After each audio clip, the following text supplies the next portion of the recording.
1, 2. But it's just like Testing 1, 2. Testing 1, 2.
Are you guys ready down?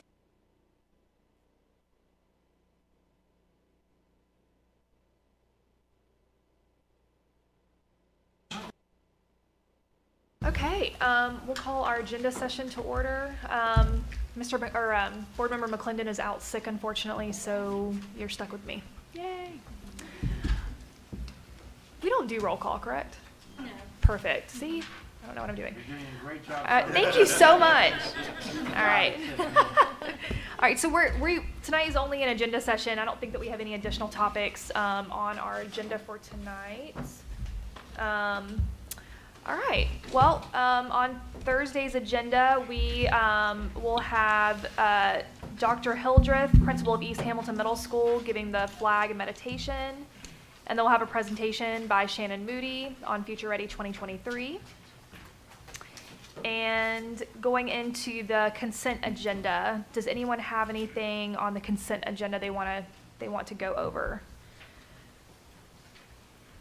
I've got a quick question. Yep. If I could. So, and I don't know who can answer this, but, and I'm not saying this for the purpose of saying I would like for us to make a change or do something different. I'm just asking out of curiosity. I know that class represents the larger school districts across the state, but in terms of advocacy, what are the other groups in the state of Tennessee that lobby at the Capitol for school districts? Yeah, it's a great question. I know that at one point Dr. Towns had a lot of information on that, and I don't know if anyone else in the cabinet is familiar with what other school districts are doing, but I would be interested in knowing more too, or maybe if anyone on the board has it, or Mr. Bennett, maybe if you have information, since you do have experience with other boards. Sure. So TSBA is the predominant voice for school boards, but also TOS, the Tennessee Organization of School Superintendents. Those two probably carry the most weight on Capitol Hill right now. Class obviously is more concerned about the urban districts, but if you think about it, most of the votes are outside of the big 5 districts. In addition to that, TEA has a presence, and so does PET. Professional Education of Tennessee. Okay. All right, so I guess my follow-up is, for those districts not included in the large districts, I'm just guessing probably TSBA represents the majority of those Correct. Others. Would that be? Correct. Okay. If this board wanted to go a different direction as a larger district, what would our options be? As a larger district, If we decided to not renew with Ms. class? Robinson, I don't know that I could give you, I don't know if there are other options available Okay. for an urban school district in Tennessee. Okay.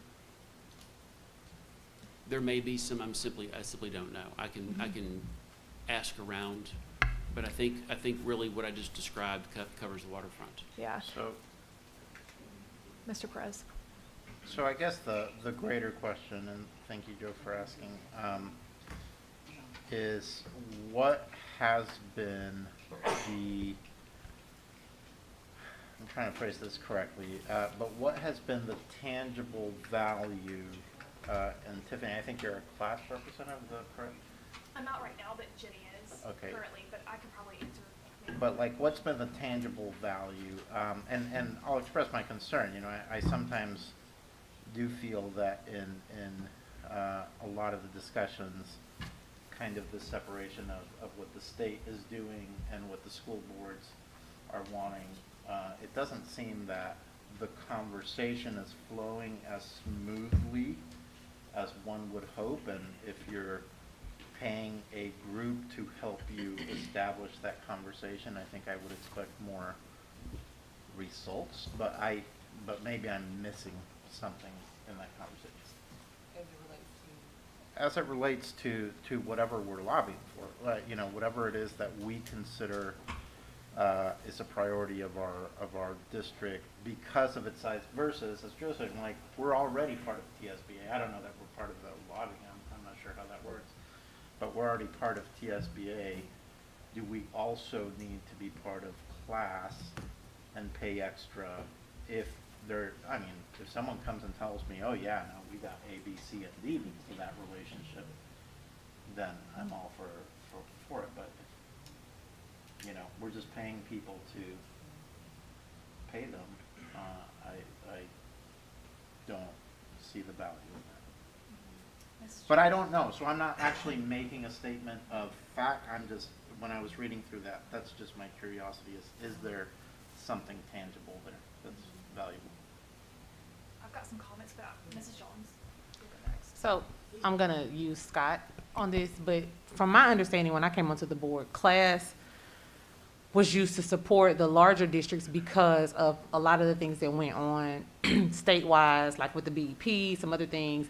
The larger counties kind of bit the bullet based on a smaller county representation, if I'm not correct. And so there is a benefit, I think, in class is because even though we are all part of TSBA, there are more smaller counties than there are larger counties. And I think sometimes what we miss in being a large county is that we are an urban district. Like when you look at us, Memphis, Nashville, Knoxville, we are urban districts, whether you, based on your definition, don't think we are or not. We are an urban district. And so there are situations and issues that arise in urban districts that don't arise in Marion County or Bradley County or Polk County. And there are times when we have to address issues that the smaller counties don't. But I do know that there are, from my understanding, like I said, there were benefits, Marco, to having that support. And I think initially, like I say, my understanding of them is that they were there to lobby for things that the larger districts would need aside from what all the districts need. Does that make sense? Mm-hmm. And so I do think there's benefit there. What I think we run into the kind of do we need them, do we not need them is them trying to align and support what TSBA says, which is, in my opinion, not always in the best interest of the larger districts. So we do have, I feel like, a second advocate in them at times to advocate beyond what TSBA will push for, because, I mean, we are talking about lobbying here, and we know what that looks like in the grand scheme of things on any level. So I think it's really important that we do remember, yes, we are a part of TSBA, but we also are a part of TSBA who does not feel like they need to be a part of other things that I feel like support our work. So you have to think about that too, and what does that look like, and how that supports our entire student population versus a piece of our student population. Okay. Thank you. So, Ms. Robinson and members of the board, two things I would point out here. First of all, what's on the agenda right now is not, isn't whether the board is going to continue to be a member of class. It's rather approval of the retainer with Millsap Gowan, which is the lobbying firm that class has chosen to retain. So, to the extent that you're asking questions, what good is class? That's actually a somewhat separate issue from what you're being asked to do, which is to approve this school system's share of the retainer agreement. Now, the retainer agreement is month to month, so if hypothetically, if Hamilton County were to bail out a class, then Millsap Gowan would have a different retainer agreement with class going forward. It would change what the rest of class owed, if you understand what I'm saying. So the topic here is whether you pay your share of the retainer agreement for your lobbyist, okay? What good does class do for this district is something that I think maybe the gentleman who presents periodically is better qualified to answer than any of us in this room are, because he's the one who can tell you about the conversation he has with legislators around the state, who can talk about this measure that nearly passed, but they headed it off. So there's a whole lot of stuff that really we would have to be guessing about to offer a comment on. The second thing I'd point out is we are in the middle of a BEP rewrite. And right now there's a significant pull from the smaller systems saying that the BEP doesn't provide us with X, Y, and Z.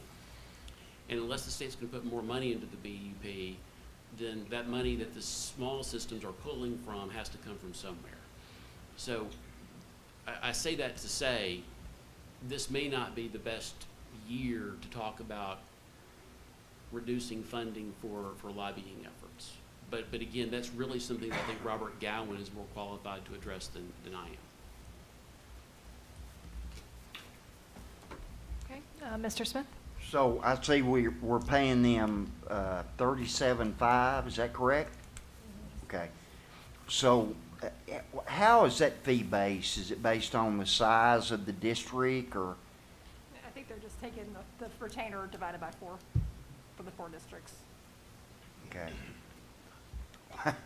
So what, in terms that I can understand, what are we getting for that? What are we getting for our $37,000? Oh, everybody seems to understand. Well, I mean, I can tell you what it was like being the class representative, and then I think if Jenny was here, she'd be able to share more. I mean, basically, you know, Millsaps and Gowan, like their whole effort is around what the is it the larger 4 or the larger 5 districts? What our priorities are. It's the Everyone's 4. a part of class, yeah. So, I mean, we are getting, like, during legislative season, we are getting, like, pretty front row seats on the issues, what's coming ahead, you know, how we decide to take in that information and do something with it, you know, could be subjective in this conversation. Our administrative team is a part of those conversations, and so they're getting some pretty important information ahead of time and are hearing from Elizabeth and Robert on what legislators are saying and thinking during legislation. You know, if I can just play devil's advocate a little bit as someone who's like been in that role, like I do wonder, like to Marco's point, like it would be good to start seeing a list of accomplishments so we can really understand like how much the needle is moving for the things that we're lobbying for, because legislative after legislative session, I mean, you're not going to see like the needle move drastically in one legislative session, right? Like it takes time, but it would be good, and maybe this is something that like they really need to produce for class members, is like some type of report that says, not even report, like just something that shows like, hey, we moved the needle on these issues, and here's how we've really worked for you. So, I mean, I can't really fully answer your question because I sat on it last year, and it was really informative. I felt like helped me really understand what's going on at the state level. And then, you know, I would send out emails to you guys, and I know Jenny's done the same thing. But at the end of the day, like for us to be able to track everything that's going on the legislative side and to really be able to answer your question, I think is difficult. And I think that we need to ask them for that information. Personally, I think that. Well, it just seems like that's a lot of money and nobody can answer the question. Well, What are it they would. doing? I'm not so sure that it would be a good idea to not have a seat at the table right now. But I do understand what you're saying. So I at least want to just make that point. I fully hear you. I don't know where we were like mid at convention, but I know there was a class meeting at convention where they briefed Yes, that's true. Yeah. board members and administration about what was anticipated for this legislative session, what they were doing. I don't know who went to that, if anybody, but Yeah, a lot of us did. I mean, I think to Joe's point though, like what he's saying is great. Information is good and important, but we got to also understand what our results are. I think that's what you're saying. Well, it is. I think Dr. Robertson wants to speak to this, but that's just a lot of money we never hear anything. Well, I mean, I'd like to know what they're doing for us, and we have an attorney that's supposed to be interpreting all that stuff for us, and so do we even need them? I don't know. I'm just asking. But they come and give us a report, and then we get things in emails from them, and we do get the updates to anticipate what's coming every November. And that's been happening since I've been here since 2014. And I can say that I know that things like voucher bills haven't passed. There have been certain legislations that did not make it through. That's true. I mean, that actually, you know, that helped us as a county. I mean, there's been some things that have happened, so in my opinion, that did benefit our children and our tax dollars. Go ahead. I was going to say to Ms. Jones's point, that exact thing is oftentimes I would think with the lobbyists, it's hard to tell what they've done because it's behind the scenes and, you know, they're working on our behalf based on our agenda. They get legislative agendas from us each year, and then their job is to press that agenda. So the vouchers would be a good example of that. My concern with not having them right now is there's so much going on already at the start of this session, and so much that could impact us from a funding perspective. That would worry me, not having a bigger seat at the table. Of course, we have a seat with TSBA, with TOS as well, but right now, I think it would be wise of us to continue the partnership, and then if we want to reevaluate or have them come and speak to us and get some clarity around the things that they've done. But you know, it's a critical time right now that we need to have a seat at that table. Okay, Mrs. Thurman?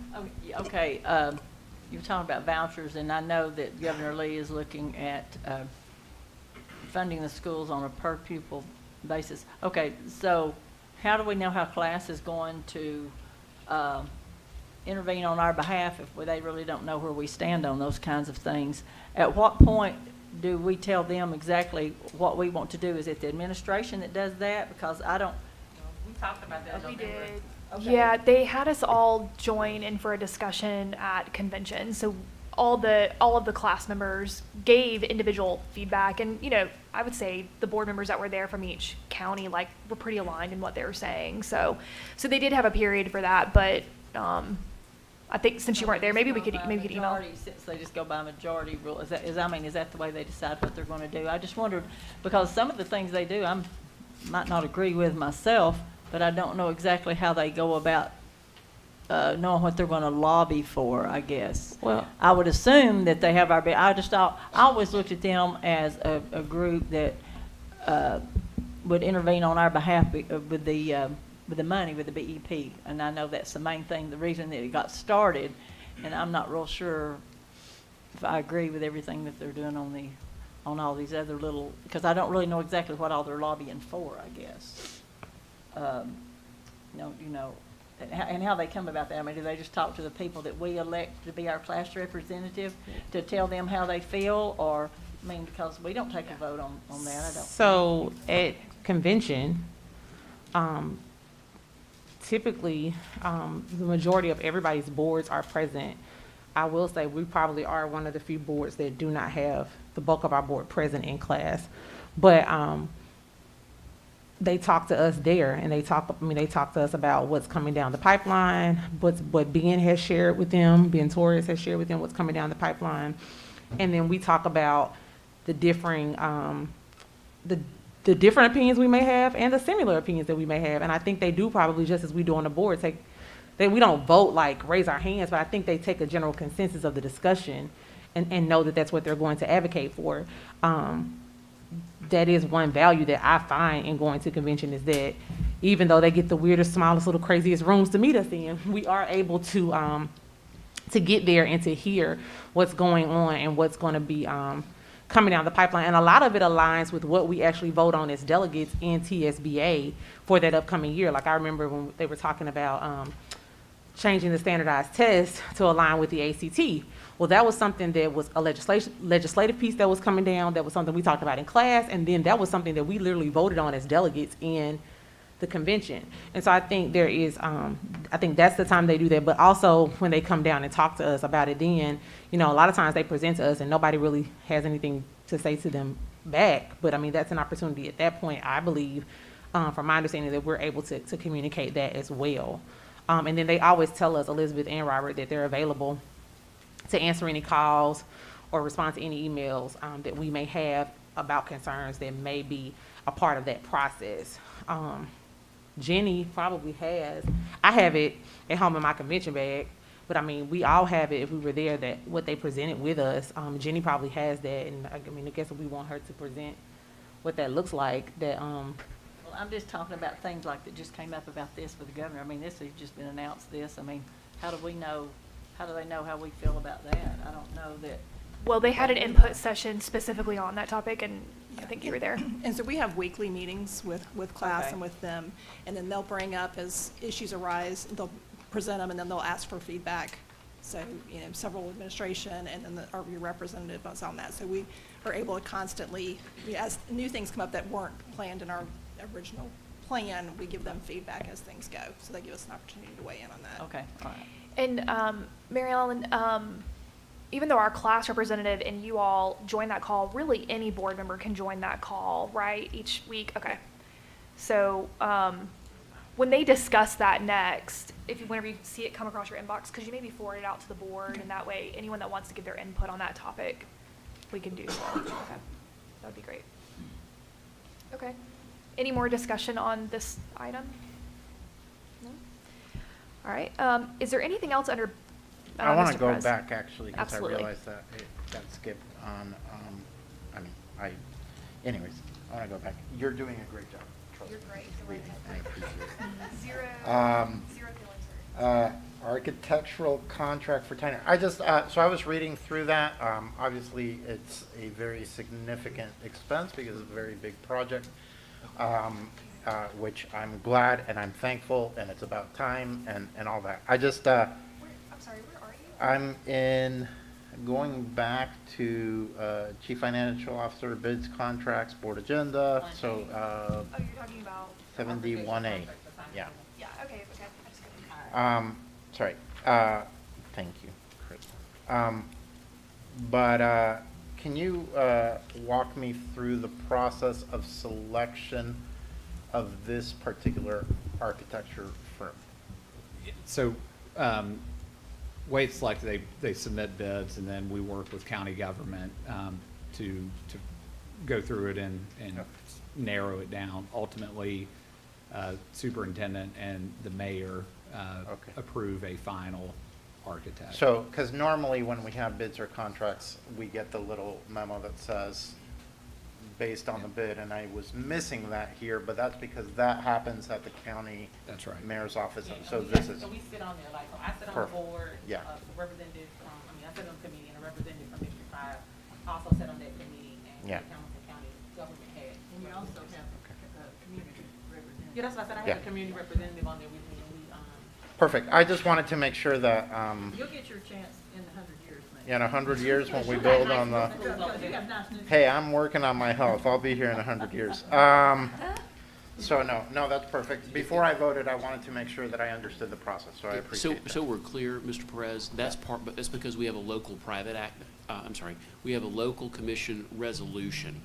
So state law says that if we don't follow the county commission's purchasing laws, then there's an entire code section that talks about how you select an architect. Several years ago, I can't remember when, the county commission adopted a resolution that said for school construction, this is the way that we're gonna do it. And the goal was to make it a decision basically based on the two executives who were making decisions based on input of their constituent communities. So the desire was to make it less political, because what Hamilton County was seeing in surrounding districts was that you had architecture firms that were lobbying commissions like crazy. You pick me, no pick me. And so the Hamilton County system is very unique. I don't know of any other district that does it this way, but it's worked this way very well for a very long time. Okay. All right, thank you. Okay. Does anyone have anything else under bids or under Chief Financial Officer? No? All right, we'll move on to Deputy Superintendent's board policies. Does anyone have a board policy they want to go over? No? All right. Administrative business matters.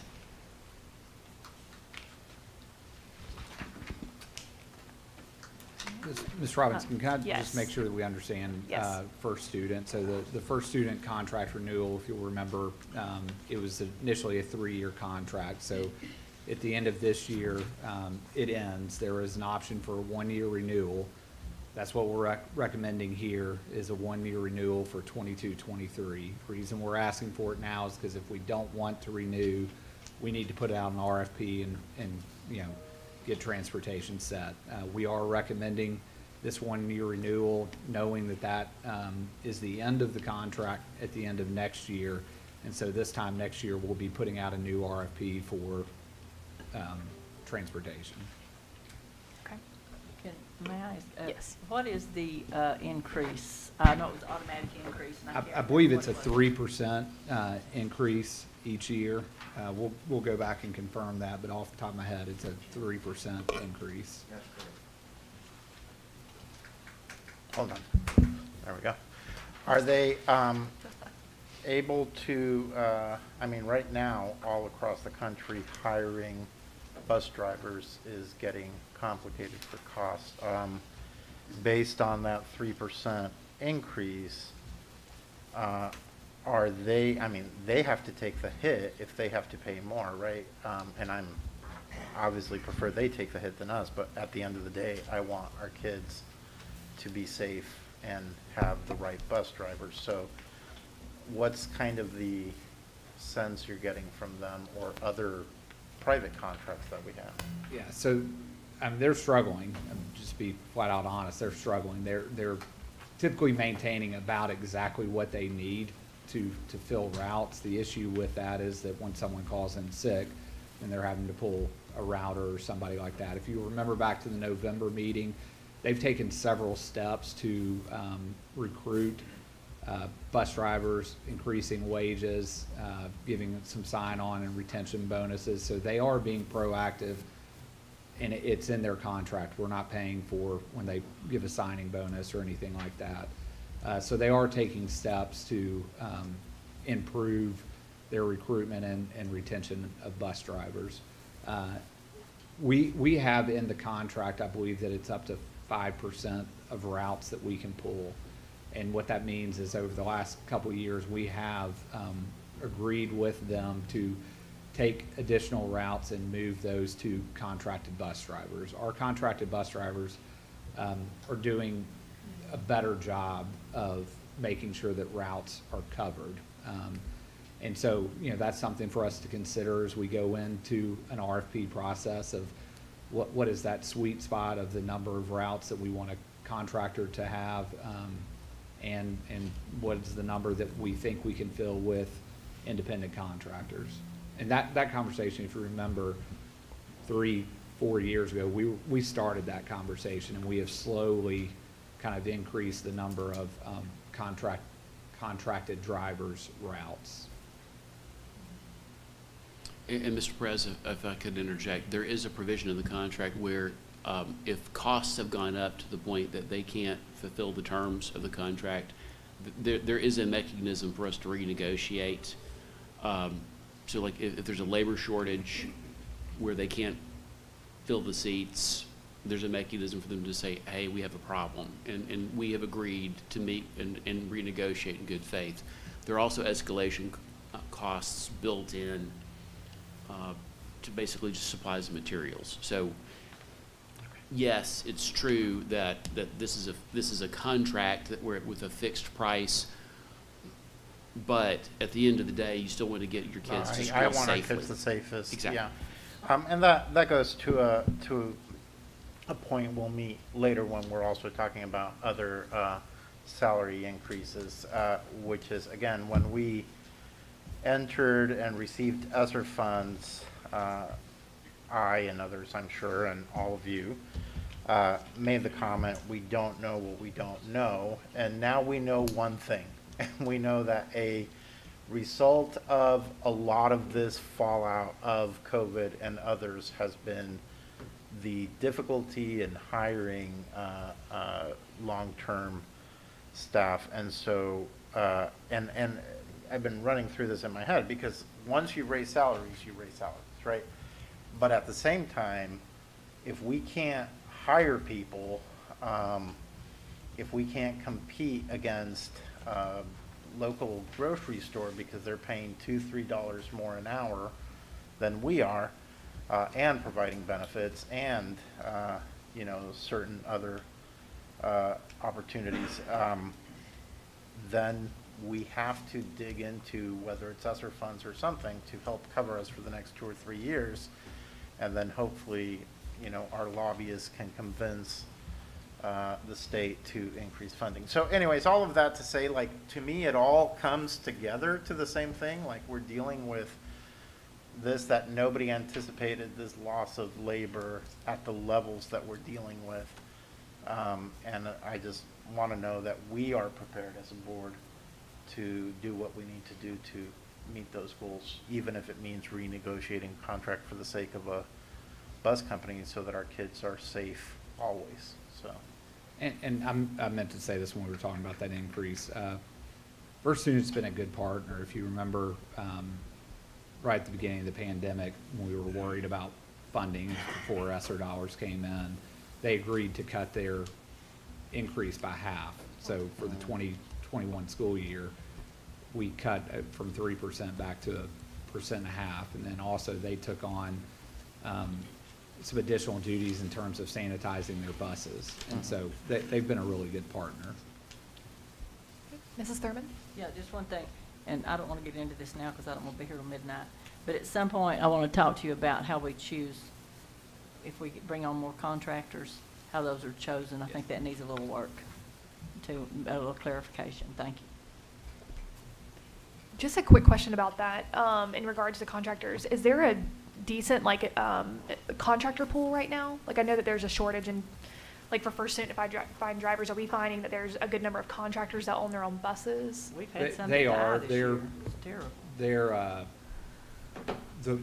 Our current contractors are kind of getting to their max point. There might be some that could add some additional routes, but what we believe is that we could recruit from other areas, contracted drivers. But to Ms. Thurman's point, we've got, if we add additional contract routes, we need to think about selection and how we offer those to our current contract drivers first, and then go outside of that pool. Okay, good. And also, we've had some bus drivers die this year. I mean, some just very unexpectedly, some of our best bus drivers, in my opinion. So we've had to replace those. It's been really sad. Mr. Chairman, I think, and you kind of touched on, but I do think it's important for the record just to point out that these contractors have really stepped up. Yes. And when First Student couldn't cover routes, and a lot of our contractors across the county have stepped up. And I just think that needs to be recognized. Yeah. Okay, board matters. There's one item, oh no, actually, yep, there's one main item. Manager of child care programs, employee pay increases. Mrs. Thurman? Okay, this is one group of people I think that did not get near the recognition that they should have during the pandemic. A lot of these child care workers were tasked with, first of all, going to work, and second of all, they were expected. A lot of parents thought they were there to help their kids get on computers and do work and stuff like that, and that was not their job. And a lot of parents didn't understand that, and a lot of them had caught a lot of grief about that. That was not why they were there. They were just there to care for the children while their parents were at work. So this is a group, I know the cafeteria workers, we've talked about them, but this is one group of people we just really haven't talked about at all, is the ones who came in and watched these children. Now, that being said, I know that they're having a terrible time hiring workers, and I do agree with the pay increase. What I don't agree with is, and I called, I didn't call, I emailed Justin today and asked him for a list of the salaries. In my opinion, I don't have a problem at all with the worker bees getting paid, and I'm talking about the site directors, the people on site with the students getting more money. I would really like to see them give more money than we're even talking about giving them. And in order to do that, because I don't know, some of the newer people on the board may not know, this is a self-funded program. They have to be able to sustain on the money that they collect. I think that the people in the office there are very well compensated for what they do.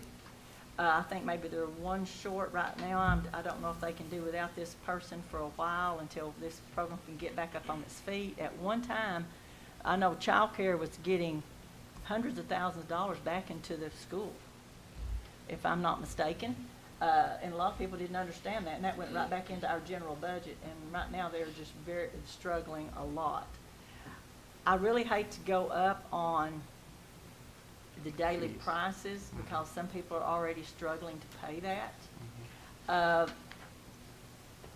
But I don't know how else maybe we can get more money into that program because of the fact they are self-funded. But I would like to see every additional dollar that we get go into the people who are working in the schoolhouse, because we are having to bring in a lot of people to cover, because, you know, we have state mandates about the amount of people, the child care workers we have to have for the amount of students we have. I mean, that's very highly regulated at the state level and the federal level too, probably. So we're going to have to get child care workers, and if that is the biggest problem that we have is getting, I don't see that we're out beating the bushes looking for administrators. We're looking for worker bees, people to go into the schools and work. So those are the people I would like to see additional money put into. I don't, like I say, they're not covered by the MOU. They don't have to go by any of those kind of rules as far as I understand. So we can pretty much do what we want to do. I would really like to see any additional money because the manager and the supervisors and the generalists and the other supervisor, they're all, you know, pretty well compensated. I would just really like to see all the additional money that we get go into paying some of these people to bring in people where they're needed in the schoolhouse, whether it be the site director or just the workers at child care. Those are just my thoughts.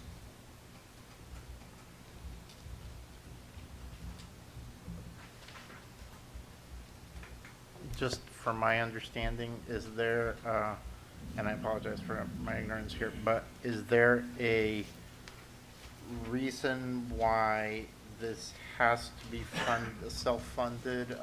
Like, is there a legal reason behind that, or is that just a decision that was made at some point? Scott would have to do some history on that.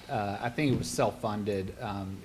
It's been 13 years I've been here, and every SACC program that I'm aware of is self-funded. I think it's yeah. statutory. It's actually. statutory. I think state law actually says Okay. we can run a program, but it has to fund itself. So we can't, like, because I agree with you, Rhonda, and I'd hate to see the impact being on parents who then we have increased fees, but we can't increase, I mean, we can't in any way fund this program ourselves. It's got to be self-funded according to the state. Are they allowed any type of subsidy? Or like, So when you're talking about it for kids to pay the tuition? Mhm. Yes, and that was a huge help for us during the pandemic because that was still funds that were coming in. So absolutely, yes, there are subsidies for kids. so they do like, is it the child care voucher that they utilize? Yeah. And we provided some historical context for rates, just, and also comparison in terms of rates for us compared to some other districts, and then kind of a local private. Even with the rate increase, we're still significantly lower than what, you know, traditional rates would be. And if you look at the number of times we've raised it, you know, just going back in 1988, I mean, we're only going up $3 in the morning care from what we were charging in 1988. So it's not we're not trying to make money here, I guess. We are trying to make sure we can pay our employees.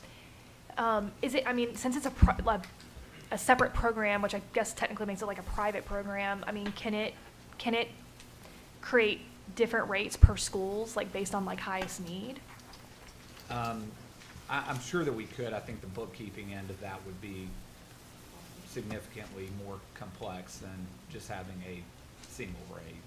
On that point, Tiffany, they switch people around depending on where they need them, so that would be Okay.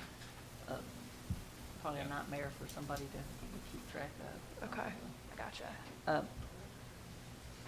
I have a, Can I make another point here? Yes, Also, and Mrs. when Jones. we have days off, we don't really think about this a whole lot, I guess. But when we have days off, cafeteria workers don't get paid and childcare workers don't get paid. And this is huge as well. This is another reason I think we have a hard time getting employees like this, because you know, sometimes it gets to be a little hard for them. And also, I think we need to look at whoever the manager of the childcare is, or director, whatever they're called anymore, like taking off the Wednesday before Thanksgiving. We don't think that's a big deal, but it is for parents. I think the only people that get off the Wednesday before Thanksgiving are government employees. I've never known anyone else that got that day off. You know, things like that are things that we need to take into consideration, that these people are not getting paid on those days. And you have to keep your employees happy, and you also have to keep your customers happy, and the parents are the customers. And of course, I know this past year they weren't allowed to go anywhere or do anything because of COVID, but you know, a lot of kids quit going because there was just nothing to do. They just found a lot of time sitting around 6 feet from each other, you know, waving at each other across the room. Some site directors wouldn't let kids, you know, play ball and do all this thing. So a lot of that stuff comes from the top. Maybe that we need to rethink about some of the things going on, and a little bit more training. But that comes at the director level there. So those are some things I think we need to look at in order to understand that this is a business, and this is what happens in business when you don't keep your customers happy. They go elsewhere and do other things. And this is a good lesson for government employees to understand. This is what happens when parents have other choices. We might need to take note of that. So, but anyway, like I say, it's something we need to think when we just take off. And also on that note, days off, real quick, Justin, I want, if the school board meeting, maybe you can explain. I think we've used all of our days except one snow day, because we had some of the asynchronous days were actually our snow days, and we've used them in asynchronous days. Some teachers are calling me upset about that because they say they're not getting paid for those days that they're having to work that were supposed to be snow days, built-in snow days. So that's something that I don't want to get into all that now, but that's something I'd like to this board to be briefed on, because we only have one snow day left. And after that, then the teachers are not only having to work on their asynchronous days, they're going to have to work when we make up the days, if we have to make up any at the end of the year. So those are just something I'd like for you to explain to the board when we vote on the calendar again, that we will be aware of that. I guess I didn't really give a lot of thought to that before until some teachers called and explained to me what was going on. But anyway, like I say, we just need to keep these people in mind, and, you know, when we call off school, that there are a lot of people not getting paid. I do want to, on the stockpile days, you're right, we have one stockpile day left. I think there's a common misconception, while we've been calling them stockpile days forever, we just refer to them as snow days, but stockpile days we use for professional development. They're built into our calendar, and so teachers are getting paid for stockpile days. When we call it a snow day, teachers don't report for a safety issue, and there aren't kids there, so they can work from home, but stockpile days are built into their 201-day calendar. So what was today? Stockpile or snow? They're the same thing, stockpile. That's what he's saying. Yeah. But- We just have always called them snow days because in the past it never really came up. The reason it came up this year is because those asynchronous days where the state allowed those to be just asynchronous last year. When our calendar went in, they called us on it and said you can't do asynchronous anymore. And so we had a choice then to make: either kids go to school or we use stockpile days. And so we chose to use stockpile days. Okay, I'm sorry, I think I asked the wrong question. What was today a professional development day, or? No. No, just a day off. Teachers Okay, stayed home. all right, just want to make sure I understood. Mrs. Jones? I had a question going back to the subsidy for the school age childcare. So has that always been a thing, or is that something new? It's always been a thing. There was additional help throughout the pandemic for kids going to childcare, but there have always been, and Kathy Loftus will be here Thursday, so she could, answer that more directly, but there have always been, I can't remember the organization who pays for it, but there are vouchers that parents can use for. But, so these are vouchers to Hamilton County, not necessarily the state child care vouchers through the Department of Human Services? I think they are through the Department of Human Services. Okay, the reason why I'm asking that is because if you pay attention to the listing of the school-age child care centers, there are none in the urban core where they're needed. And I've always been told that, well, it's a self-funding program, a self-sustaining program. Well, I know for a fact, in my professional life on the other end, that a lot of those children, their parents qualify for vouchers. And I think if they had known, maybe if I don't know, we probably have to work that out though, because there's a lot of requests for that. And there was a very prominent child care center who used to provide before and after care that is no longer in business.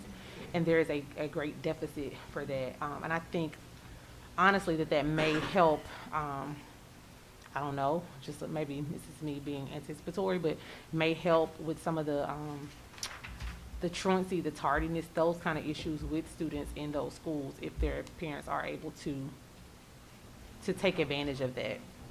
And so I think that's something to look at. If there are vouchers, maybe we can partner with DHS and the city or whomever, and we can kind of figure out what that looks like in providing some of those services in some of the city, and in some of the schools where there's a drastic need, especially with families that have multiple children and their parents work jobs that are not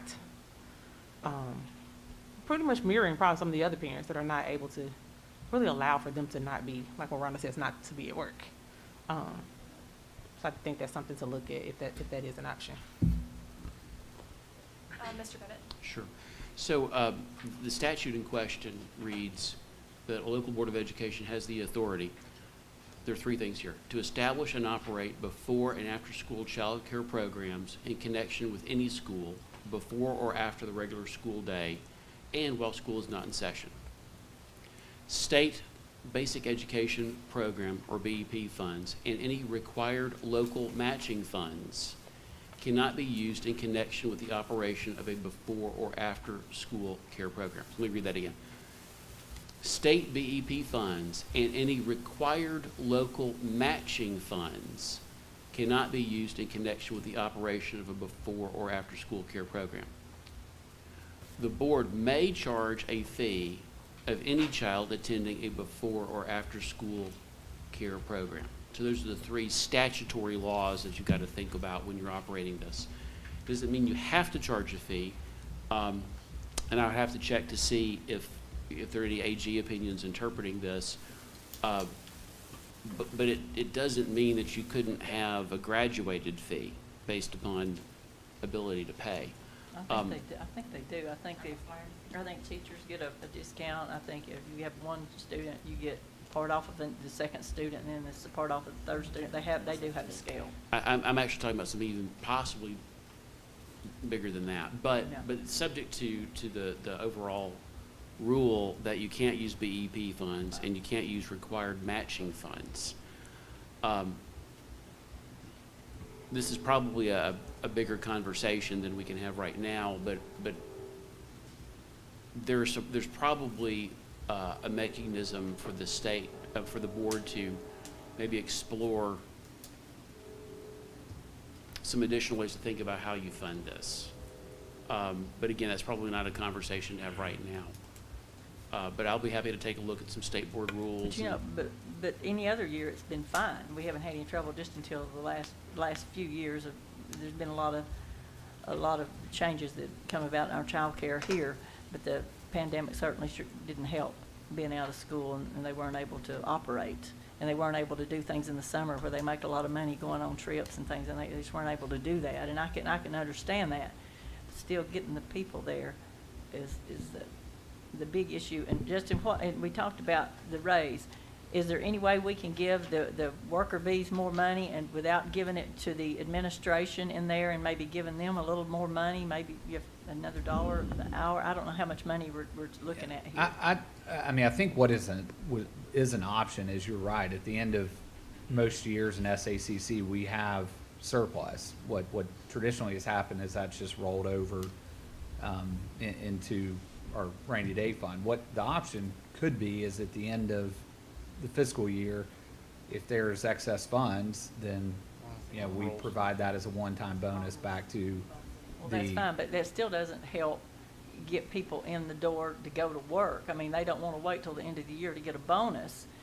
My question is still, can we give any additional money? Is there any way we can figure how much, well, we obviously know about how much money we'll get in that because we're looking at giving them a raise across the board, and I hate percentage raises for this exact reason. That we can give, like I say, the people in the schoolhouse a raise, the worker bees a raise without giving the administrators a raise, and take whatever raise they would get and give it down to the people where we need the help. Because say we're not out looking for administrators right now. Those are easy to fill. I mean, I think that's an option for the board. The recommendation right here is to do the raise for, you know, our part-time and our full-time employees. If the board wanted to discuss who's part of the raise and who isn't, you know, I think it would be an amendment to this recommendation. Mr. Perez? Yeah, I think Mr. Walker's been, oh, no, sorry, I thought that was Mr. Walker. To your comment, Scott, all mandatory matching funds, our county gives above the mandatory matching, therefore that is flexibility for us. I'm not saying we're gonna do this or whatever, but if I just wanna understand that law. If the county does provide above, we have discretion over that, to fund if we wanted to, because it sounds to me that this is something we have to revisit, in many ways. Like I thank you, Ms. Jones, for pointing out, but it's actually incredibly significant to me to think that we have areas that really need this care and we're not providing it, probably because I'm assuming an issue of it's just not self-funded in those areas, and yet so anyways, I don't think we're going to decide all this tonight, but there seems to be something we need to evaluate long-term. And adding sites is not necessarily part, I mean, we can always look at adding sites. That's not really the piece of this conversation is about a pay increase. Yeah. Pay increase is so we can get more employees, and right now we have, I can't remember the exact number, but we have a waiting, like we're not taking additional kids right now because we don't have enough employees to provide services. And so we could get more employees on board, we open up more seats for more families. Okay. Mrs. Jones? Just one more quick question. On the, this packet right here, on the front where you list the employee type and you have the childcare assistant and senior childcare assistant non-degree, senior childcare assistant degree, and then site director. I don't like to assume, but is the site director and the childcare assistant, do they not have to be degreed? Or does the site director, is more my main concern, do they not have to be degreed? I don't think so. Okay.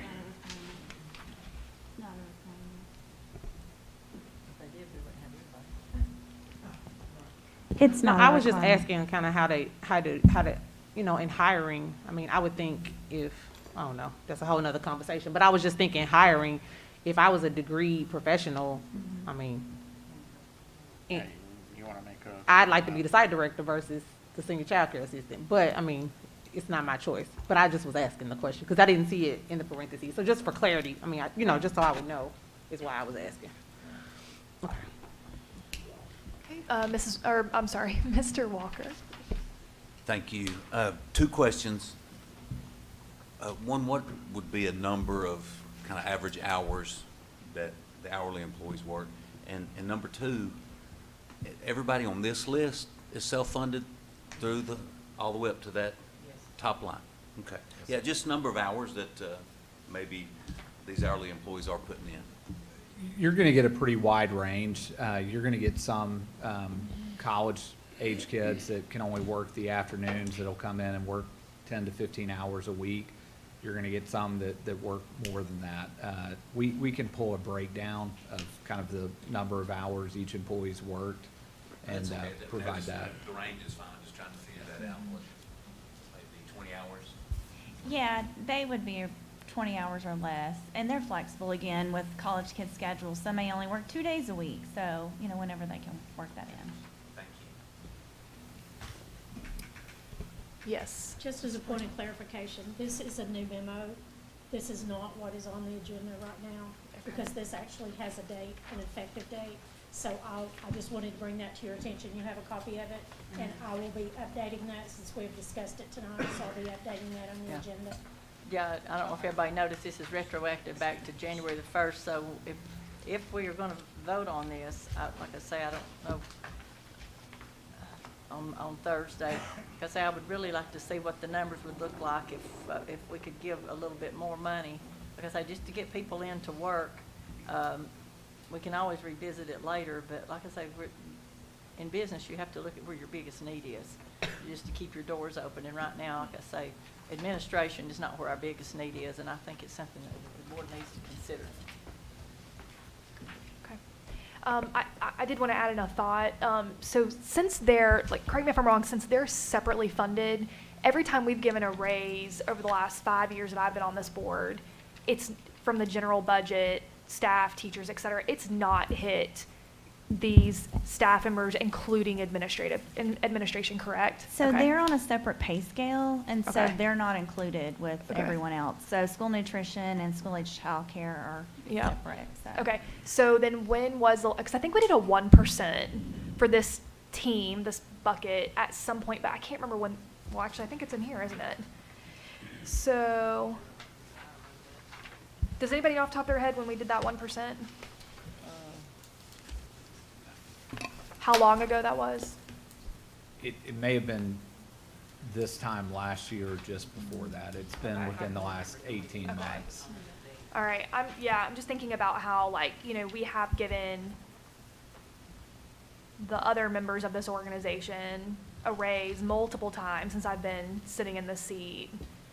So my only concern is, I mean, I want to pay these people a whole lot more, 1,000%, you know, but, you know, I hear Rhonda's point. I just worry that I don't know, have we ever given the administration a pay raise? I don't know. Like, I don't They got the remember doing 1% the 1%. at the same time. So that would have been like 1% in the 5 years that I've been here, and I don't know previously what it was. So I just think we have to take that into consideration too. So, okay. Any more comments on that topic? No? All right. Okay. And then next we have our delegations, of course, our legal services report, and then events and announcements. Are we actually having a board agenda session on Valentine's? We're gonna do that? Yeah, we are? All right. What is all right. Valentine's? Come on. All right, I'm sorry, I thought it was a national holiday. Yeah, see? See, I knew she'd say that. too, and he's probably gonna buy his mama Kit Kats, okay? Exactly, I've got 3 little Valentines. Oh, you romantics. So, does anyone have any other items they want to bring before the board? Yeah, one thing, just Yes. because the governor just came out with a program called Grow Your Own, I know we already have our own Grow Your Own. I would like for people to differentiate between the two, and also the difference in those and the, how we do a Grow Your Own, how his program is gonna affect our Grow Your Own, or if it's gonna affect it at all. And also the program that we have, I don't know if it has a name or whether it does not. I just remember that no, the another program that we have that is called, I'm not sure what it's called. When you go into teaching, that we will give you an opportunity for a job. Does that, I know we give certificates, we used to go them out at the Auditor's Bank, but what's it called? Top 10%. Yeah, top 10%, but it doesn't have a name. That doesn't have a name, does it? Okay. I was just getting confused with all the different products, but I just wondered when I saw that Grow Your Own, it's different than our Grow Your Own, but I just didn't know what it was. Okay, thank you. Ms. Robinson, we're going to request an additional item be added to the agenda, and I'll let Ms. Murray kind of walk through it, but the impetus of it is, you've heard, I know a number of you have heard from teachers about just where we are with sub shortages and covering classes, and I'm sure you've gotten a number of emails about that. And so we've got a recommendation, a temporary recommendation to help with that, and I'll let Ms. Murray kind of walk through it. So I passed out a memo to each of you, and what we're proposing is in lieu of a sub, let's say that Neely's classroom, I have to cover it for the first period, and there's 7 periods in that class day. I'll get paid 1 out of 7, so 1/7 of what the $114 a day for the daily sub rate would be. So since we couldn't get a sub, we would compensate the teacher. So if Marcia takes on 2 classes, then she would get 2/7 of that, if it makes sense. When you look at a high school where you have, teachers covering planning periods, they're not able to step away or have lunches, then that would help at least compensate somewhat. The teachers would just keep up with this on their own. The substitute that's not, selected or not being able to be provided, we would just need to associate that vacancy with the teacher's name. So Neely's name would be listed as the teacher, and we would show that vacancy in the subsystem, so we would validate that that was a true absence. The teachers would keep up with it, turn it in to their timekeepers at the school. They would submit it monthly to payroll. We would have another cross-check of that and then process that payment as a stipend for the teachers. And again, we're proposing it until the end of the school year during COVID, just to see, if this really makes an impact and to assist our teachers in what they're doing every day. Okay, Mr. Perez or Mrs. Jones, did you have your light on for this or for another topic? Well, I had 2 things, Okay, actually. So okay. I had one question. So are we permanently moving delegations to the end? That's a good question. I have don't a- know what, I can yes, answer that. okay. Only if they do not, are not in reference to any agenda items. Oh, okay. These people who are speaking are, nothing that they're speaking about is in reference to an agenda item. Gotcha. If it is about an agenda item, Then it we'll would put be it at the top. prior to. Yes, ma'am. Okay, thank you. That makes a whole lot of sense. And then secondly, I just wanted to bring this up, and not to elongate the time tonight, but I know that in our December meeting, we talked about, we voted to have the book review committee, and we talked about what that looked like. Well, let me say this. We talked about talking about possibly what that looked like, and we did vote 6-1 to have the committee. We voted 4-4 to discuss it that night. But I guess I'm just kind of curious as to, are we gonna have a conversation about that process? And I did get Rhonda's email, which I didn't know Rhonda was the chair. I missed that. Probably not everything was going on, but nevertheless, because I had you in the emails initially. So I did get her email tonight. I will go on record for saying that we only have 16 of the 18 because the 2 that's missing are mine, because I didn't want to ask somebody to commit to something without knowing what I was asking them to commit to. So I apologize to District 5 if you're not currently represented on the board, on this committee. But it's my understanding that the committee has not yet met. I will reach out to those 2 people that I am considering and let them know that I was interested in them, and they can agree, and if they choose to step off, then I guess I have to find 2 more people if they don't agree with what's gonna be on there. But I do think that we need to have a discussion about it. We discussed everything else. And I think in doing this, we're, did my mic cut off? Nope. Oh, in doing this, we are supportive, I think as a board, we are supportive of the initiative of having the committee and having the discussion and letting them come back with, with their concerns and suggestions therefore. But I do think we do need to have a process. So often, we just, I just feel like we becoming like the state do, just throw out stuff and just do it. Like, I think we need to have a process, because we are asking 18 people to commit to something that we've been talking about it for a year and a half, so we clearly know that it's not gonna be a one-time meeting or a 2-time meeting and be over with. So I do think we need to figure out what that looks like. I'm just curious as to anybody else feeling that way. I know when we voted, it was 4-4. Tiffany was not here. In our email thread, she did state that she would have liked to have had that conversation, which, if you looked at that as a vote, that's a 5-4 vote. So, I don't know. We don't have to have it today, per se, but I would like to have a conversation, just kind of like to figure out what the parameters are for these people that we're asking to come in and provide insight into the work that we're doing alongside our staff and administration. Okay, so, Mrs. Thurman, I don't know if your light is on. I think Perez, Marco. Well, but I'm gonna go back to that subject, so if you wanna. Yeah, follow I was up. actually just gonna ask, like, as the committee of that, or the chair of that committee. Yes. Yeah. Well, I've been the chair of lots of committees since I've been on the board, and we've never had the board, what the committee was doing was just making recommendations to come back to the board for us to discuss. We didn't discuss what the committee, we're not looking for committee members to agree with us. Well, that's what we want. We want diverse opinions to show up to committee meetings and give us their thoughts.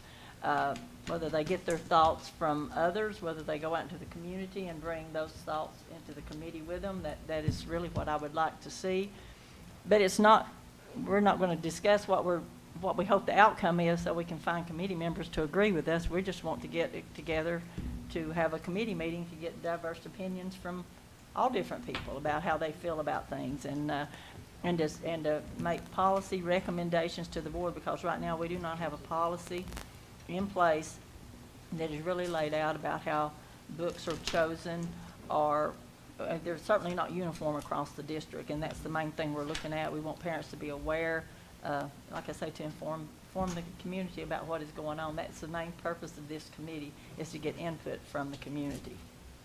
So I talked to Sherry earlier about a date, and I had been looking at something like February the 8th or something like that, on a Tuesday, possibly, so we could go ahead and get started. I did talk to Tucker earlier as well, but I just wanted to go ahead and get started, but I was just waiting on all the committee members so we could send out an email, so Sherry could send out an email for me.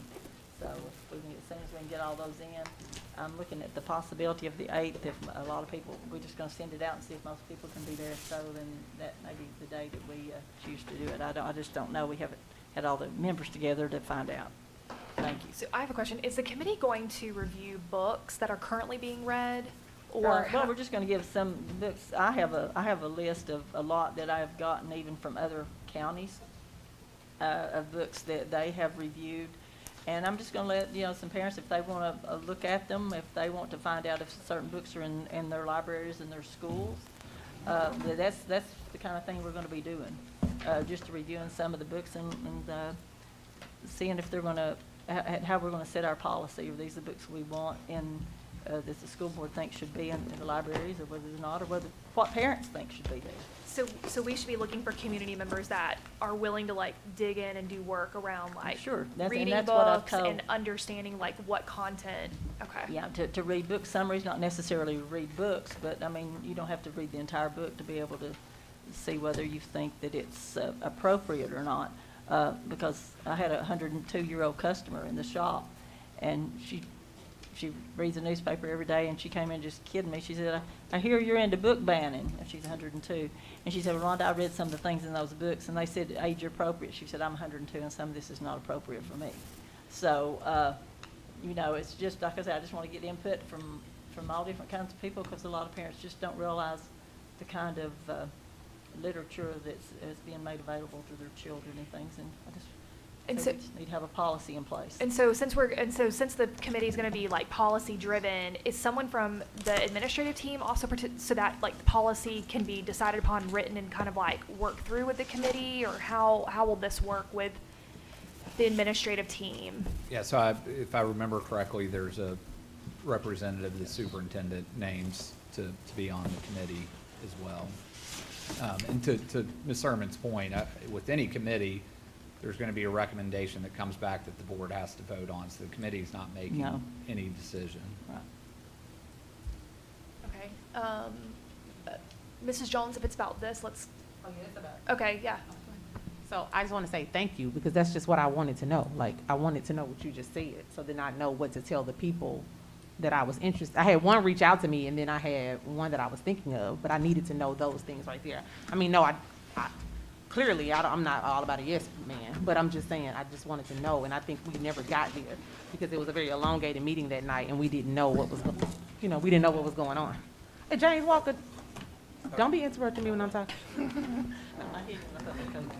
No, but, so I just want to say thank you, because that's what I was wanting, and it seemed like it just, had I known, I'd have put you in an email a long time ago, and we wouldn't have been going through it. Thank you.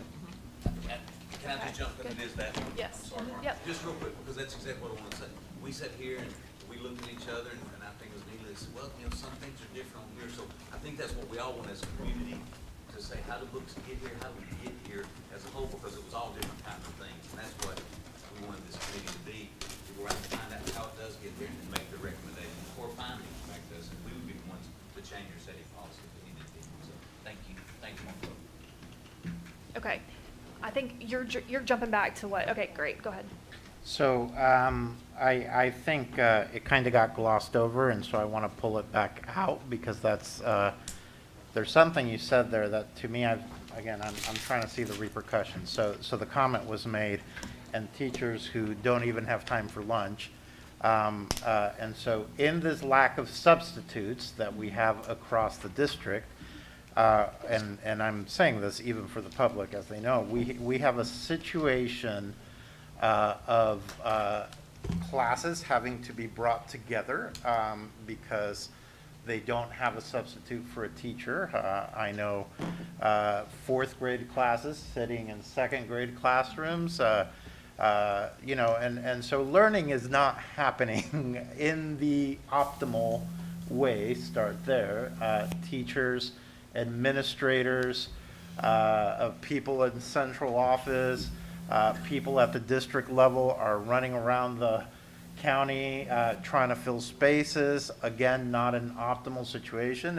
If they weren't needed where they are, we wouldn't have those positions, I assume, but they are needed where they are, but now they're not there because they're having to cover schools. You know, I hear, you know, numbers that are out of control, you know, 9 teachers missing, 10 teachers missing out of schools. So all of this is really serious. I'm glad that we're somehow supportive of our teachers if they do have to do these things, but I actually don't want teachers to skip lunch. I don't want teachers to have 5 to 10 other students in their classroom because that's what has to be done, and still have to meet standards, you know, because that's the goal, but their class is not their class, and some of their students aren't there. And then, like I've been thinking about this especially with, you know, bringing on new teachers and whatever, but one of the things that we have improved on greatly in Hamilton County, or we had, I'm not saying this isn't there yet, but I'm curious about this, is all the teacher support, especially for new teachers coming in. But if I'm pulling all these additional supports because they need to substitute, because they do, we are actually hurting the process down the road. So all of this just to say, and I'm not blaming you, we've got a substitute problem. The solution to me of the substitute problem is not let's give some incentives, financial incentives to teachers who have to do all these things in order to cover, which, by the way, Mary Ellen, good job, you know, good luck trying to track how many students. Well, if they only had 4 extra, how much are we going to get out of it? I can't imagine the math of that, and Rhonda hates new math, right? So, like, I can't imagine doing that. It's gonna be a straight, like, Yeah, the but same I'm way just you saying, do like, you know, you get my point. Like, that's not the It- long-term solution for this No. semester No. at all. Yeah. The solution is and it goes back to the same topic of always. We are having trouble getting people, and you know, and we said this maybe a year ago, as we were asking for some raises. Maybe it was less than that, I don't remember, but I think everybody needs to understand that the repercussions and the ripple effect of cafeteria workers and bus drivers and substitutes and all that is going to have a huge detriment. Now, you've heard me say this, you all have heard me say that, but I'm deeply concerned about teacher burnout under circumstances that none of them were trained to lead, you know, with classrooms of students that, you know, or without the supports and without the assistance and without the, and so, you know, I'm glad our teachers have, you know, stood up to the challenge that has been given, but I think we as a community need to recognize again, I'm thank you for that, but that is in no way the solution to the problem. The solution to the problem is if we have to pay more to get substitutes, if we have to compete with our local grocery stores for substitutes because they're raising salaries, because they're paying better, because their circumstances are safer, we have to do it, and we have to bring in the right people. So sorry to get on a soapbox, but I didn't want to gloss over. I even wondered legally, Mr. Bennett, if teachers don't have lunch, which, by the way, I know is the case, actually, they have to skip it. I don't know where we stand on that. I wanted to comment on that. Thank you for that segue. So by state regulation, we're required to provide teachers with a duty-free lunch. So everyone understands that this is a stopgap measure, and this is also voluntary. So this isn't a situation where, you know, Ms. Murray, I think you would really enjoy working through lunch today. Why don't you take care of Ms. Thurman's classroom? It truly has to be a voluntary, hey, I'll take this hit for the team, but recognizing that they are giving up something that state regulations specify is an entitlement, they're being compensated. But everyone agrees this is a short-term fix where the board and the administration recognize that a lot of people are really having to lean into the oar and row hard. So I would recharacterize the word fix. We keep saying, that we recognize this is not a fix. This is us trying to show Figuring some out. value to employees that are going above and beyond. And that's why, I know this is repetitive, I know I say this a million times, but we didn't know what we didn't know, now we're getting some of those figures, we have ESSER funds, and we have to compete against the reality that we're dealt with right now. We have to figure that out. And so I appreciate, so please don't get that from me, because I know you guys are trying to figure all this out.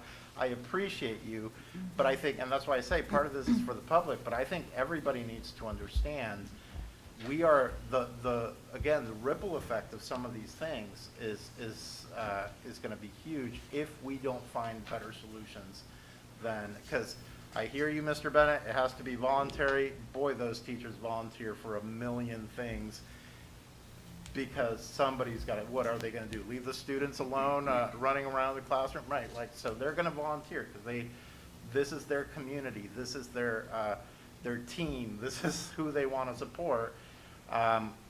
But they're human too, and they can, and many will burn out or just say, you know what, I did what I could for 2 years. And that cost, long-term for us will be unbearable. So anyways, I appreciate you all.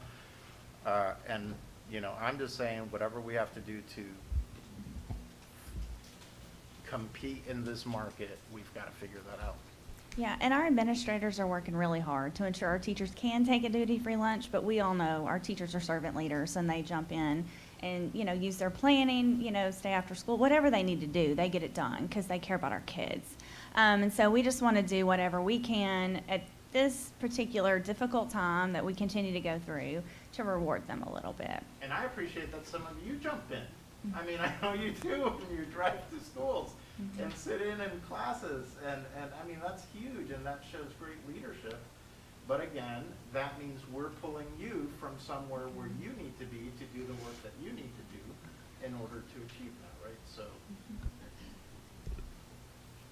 So this will be on the agenda Thursday. That's what the memo is referencing. So you want it, so we're adding it. Okay. Great. Mr. Smith, I didn't even see your light. I'm sorry. I agree with what Marco just said, but I'll be much more brief in saying, thank y'all for doing this. And our teachers, you know, as I've been up in the schools, it's amazing. Principals, vice principals, counselors who have just figured it out. They've just figured it out. So kudos to them, and I'm so glad Penny, Dr. Robertson, y'all figured out a way to buy them lunch, do something. So thank you for doing this.